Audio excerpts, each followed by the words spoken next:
हर हर Mahadev my YouTube family. माघ मास की कृष्ण पक्षी संकष्टी चतुर्थी व्रत की हार्दिक शुभकामनाएं। माघ मास में आने वाली चतुर्थी को तिलकुट चौथ, तिल चौथ, माघी चौथ, संकट चौथ आदि नामों से जाना जाता है। यह व्रत संतान की रक्षा करने वाला, सुख समृद्धि प्रदान करने वाला और भक्तों के सभी प्रकार के दुख और कष्ट को हरने वाला है। इस व्रत को करने से सुख समृद्धि की प्राप्ति होती है। इस बार माघ मास के कृष्ण पक्ष की चतुर्थी तिथि 17 जनवरी दिन शुक्रवार को है। इसी दिन तिल चौथ का व्रत रखा जाएगा। तो आइए सुनते हैं माघ मास की कृष्ण पक्ष की तिल चौथ संकष्टी चतुर्थी की कथा। प्रेम से बोलिए भगवान श्री गणेश जी की जय। एक बार पार्वती जी ने गणेश जी से पूछा, हे वत्स, माघ महीने में किस गणेश की पूजा करनी चाहिए और इसका क्या नाम है? उस दिन पूजा में किस वस्तु को नैवेद्य अर्पित करना चाहिए और क्या आहार ग्रहण करना चाहिए? इसे आप सब विस्तार बताने की कृपा करें। तब गणेश जी ने कहा, हे माता, माघ मास में भालचंद्र नामक गणेश की पूजा करनी चाहिए। इनका पूजन सस उपचार विधि से करना चाहिए। हे माता पार्वती, इस दिन तिल के 20 लड्डू बनाने चाहिए। 5 लड्डू देवताओं को चढ़ाएं और शेष 5 ब्राह्मणों को दान में दें। ब्राह्मण की पूजा भक्ति पूर्वक करके उन्हें दक्षिणा देने के बाद उन 5 लड्डुओं को उन्हें प्रदान कर दें। हे देवी, 20 तिल के लड्डुओं का आहार स्वयं करें। इस संबंध में आपको राजा हरिश्चंद्र का एक वृत्तांत सुनाता हूँ। सत्ययुग में हरिश्चंद्र नामक एक प्रतापी थे। वो छात्र धर्म में प्रतु सरल स्वभाव, सत्यनिष्ठ और विद्वान ब्राह्मणों के पूजक थे। हे देवी, उनके शासन में अधर्म नाम की कोई वस्तु नहीं थी। उनके राज्य में कोई अपाहिज, दरिद्र व दुखी नहीं था। सभी लोग आदि व्याधि से रहित एवं दीर्घ आयु होते थे। उन्हीं के राज्य में एक ऋषि शर्मा नामक तपस्वी ब्राह्मण रहते थे। एक पुत्र की प्राप्ति होने के बाद ही वे स्वर्गगामी हो गए। पुत्र का भरण पोषण उनकी पत्नी करने लगी।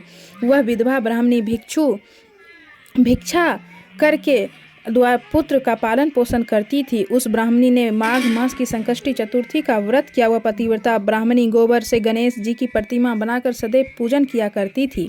हे पार्वती, भिक्षा ना के द्वारा ही उसने बीच उस पूर्व तैयारी की।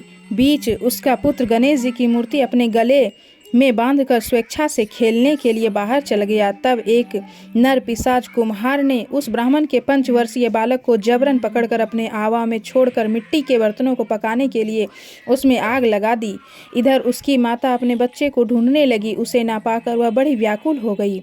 वह ब्राह्मणी विलाप करती हुई श्री गणेश जी की प्रार्थना करने लगी, हे गणेश जी, विशाल शरीर वाले सूर्य नारायण की लीला के समान कांतिशाली, हे सुंदर जटा समूह को धारण करने वाले, आप इस दुनिया की रक्षा कीजिए। हे गजानन, हे मस्तक में आपके मस्तक पे चंद्रमा को धारण करने वाले, आप मेरी रक्षा कीजिए। मैं पुत्र के वियोग में व्यथित हूँ। वह ब्राह्मणी इसी प्रकार आधी रात तक विलाप करती रही। प्रातःकाल होने पर कुम्हार अपने पके हुए बर्तन को देखने के लिए आया।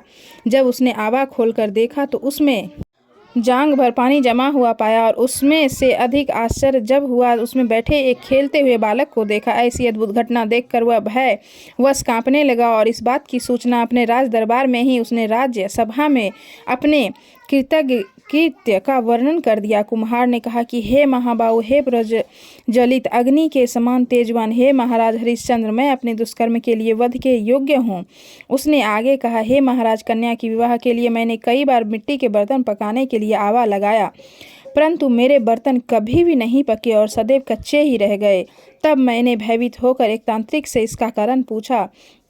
उसने कहा कि चुपचाप किसी लड़के की तुम बलि चढ़ा दो, तुम्हारा आवा पक जाएगा। मैंने सोचा कि मैं किसी बालक की बलि दूं। जिसके बालक की बलि दूंगा वह मुझे क्यों जीवित छोड़ेगा। इसी भय से मैंने विधवा ब्राह्मणी के बालक को बलि देने की बात सोची। मेरा दृढ़ निश्चय किया कि इसे ही बैठाकर आग लगा दूंगा। मैंने अपनी पत्नी से परामर्श किया कि ऋषि शर्मा ब्राह्मण मृत हो गए हैं। उनकी विधवा पत्नी भीख मांगकर अपना गुजारा करती है। अरे, वह लड़के को लेकर क्या करेगी? मैं यदि उसके पुत्र की बलि दे दूं तो मेरे बर्तन पक जाएंगे। मैं इस जघन्य कर्म को करके रात में निश्चित होकर सो गया। प्रातः जब मैंने आवा खोल कर देखा तो क्या देखता हूँ कि उस लड़के को मैं जिस स्थिति में बैठा कर आया हूँ वह उसी तरह निर्भय भाव से बैठा है और उसमें जांघ भर पानी लगा हुआ है। इस भयावह दृश्य से मैं कांप उठा और इसकी सूचना देने आपके पास आया हूँ। हे कुम्हार, ये कुम्हार की बात सुनकर राजा बहुत ही विस्मित हो गए और उस लड़के को देखने के लिए आए। बालक को प्रसन्नतापूर्वक खेलते देखकर मंत्री ने राजा से कहा कि यह क्या बात है, यह किसका लड़का है? इस बात का पता लगाओ। इस आबे में जांघ भर जल कहाँ से आया? उसमें कमल के फूल कहाँ से खिल गए? इस दलिद्र कुम्हार के आबे में वेदुर्य मणि के समान हरी हरी धूप कहाँ से उगाई? बालक को ना तो आग की जलन हुई ना तो इसे भूख प्यास लगी है। यह आबे में वैसे ही खेल रहा है जब से अपने घर में बच्चे खेलते हैं। राजा इस तरह की बात कह ही रहे थे कि ब्राह्मणी वहां बिलखती हुई पहुंची। वह कुम्हार को कोसने लगी। जिस प्रकार गाय अपने बछड़े को देखकर रंभाती है, ठीक वही उसी अवस्था में उस बुढ़िया की थी। वह बुढ़िया बालक को गोद में लेकर प्यार करने लगी और रोती कांपती हुई राजा के सामने बैठ गई। राजा हरिश्चंद्र ने पूछा कि हे ब्राह्मणी, इस बालक को ना जलने का क्या कारण है? क्या तू कोई जादू टोना जानती है अथवा तूने क्या किया? धर्म चक्र की बात सुनकर ब्राह्मणी ने कहा कि हे महाराज, कोई जादू नहीं जानती। मैं तो केवल संकटनाशक गणेश चतुर्थी का व्रत ही करती हूँ। उसी व्रत के प्रभाव से राजन मेरा पुत्र जीता जागता बच गया। ब्राह्मणी की बात सुनकर राजा ने कहा कि हे राज्य, मेरे राज्य के संपूर्ण जनता इस संकटनाशक गणेश चतुर्थी का व्रत करे, इसमें मेरी पूर्ण सम्मति है। राजा ने उसकी परिक्रमा करते हुए कहा कि हे प्रतिवर्ती वर्ता, तुम धन्य है। राजा ने संपूर्ण नगरवासियों को गणेश जी का व्रत करने का आदेश दिया। इस आश्चर्यकारी घटना के कारण सभी लोग उस दिन प्रत्येक मास की गणेश चतुर्थी के व्रत को करने लगे। इस व्रत के प्रभाव से ब्राह्मणी ने अपने पुत्र के जीवन को पुनः पाया था। इतना कहने के बाद श्री कृष्ण ने कहा, हे युधिष्ठिर, आप भी सर्वोत्तम व्रत को कीजिए। इस व्रत के प्रभाव से आपकी सभी मनोकामनाएं पूर्ण होगी। सभी मित्रों, पुत्रों और पत्रों को सुख देने वाले साम्राज्य को प्राप्त करेंगे। हे महाराज, जो लोग इस व्रत को करेंगे उन्हें पूर्ण सफलता मिलेगी। भगवान कृष्ण की बात ये से युधिष्ठिर बहुत प्रसन्न हुए और माघ मास गणेश चतुर्थी का व्रत करके निष्क राज्य भोगने लगे। इस प्रकार से माघ संकट चतुर्थी तिल चौथ व्रत की कथा पूर्ण होती है। प्रेम से बोलिए भगवान गणेश जी की जय, माता पार्वती की जय। हर हर महादेव।